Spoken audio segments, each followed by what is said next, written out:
अपने देश भारत के बारे में समझिए, जानिए। आज मैं आपको बताने जा रहा हूँ भारत का संविधान के संदर्भ में। उस समय में आपने नाम सुना होगा संघ के प्रचारक एमएस गोलवलकर साहब के बारे में।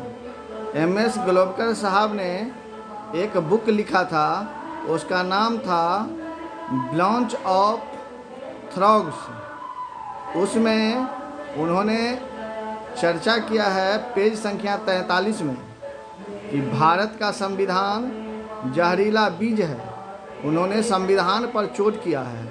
उन्होंने सभी विधानसभाएं या राज्य सरकारों को समाप्त कर दिया जाना चाहिए कहा है। उन्होंने कहा है कि भारत की सरकार एक तंत्री तानाशाही वाली होनी चाहिए, जो अभी के भारत सरकार में देखने को मिलता है।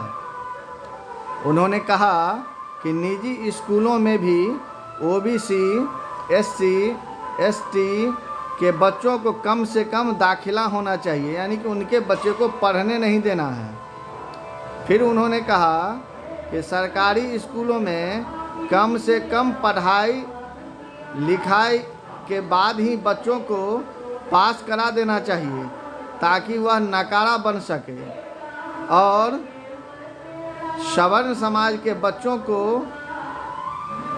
अच्छा से पढ़ाकर आगे बढ़ाया जाए ताकि उनके साथ ओबीसी, एससी, एसटी के बच्चे प्रतियोगी न बन सके। फिर उन्होंने कहा कि शिक्षा का भगवाकरण किया जाना चाहिए, जो आप अभी नई शिक्षा नीति में देखेंगे, ऐसा ही महसूस करेंगे। फिर उन्होंने कहा कि ओबीसी, एससी और एसटी के जो बच्चे हैं, जो भी पढ़े लिखे काबिल विद्वान आईएएस, आईपीएस हैं, नौकरी पेशा वाले हैं, उनके साथ ब्राह्मण और वैश्य समाज के बच्चियों को शादी कर देना चाहिए ताकि एससी, एसटी और ओबीसी समाज के जो बच्चे हैं, लड़के हैं, वह अपने समाज और माँ बाप से दूर रह सके, अपने समाज को मुख्य धारा में नहीं जोड़ सके।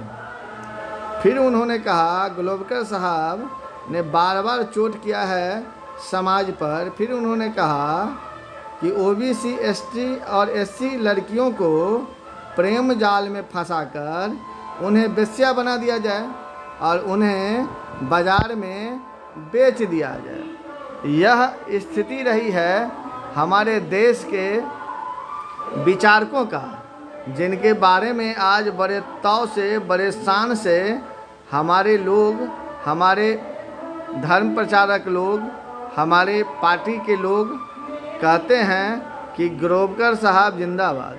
अरे भाई, ये तो समाज को बांटने वाले लोग थे। ऐसे लोगों से बचने की आवश्यकता है। देश को तोड़ने वाले ताकतों से बचने की आवश्यकता है, और आपको इनके किताब को पढ़ना चाहिए। धन्यवाद। खास करके सभी समाज के लोगों को सोचने की आवश्यकता है, समझने की आवश्यकता है, और सभी समाज में एजुकेशन की ज़रूरत है। धन्यवाद। अच्छा लगे लाइक करें, सब्सक्राइब करें, शेयर करें।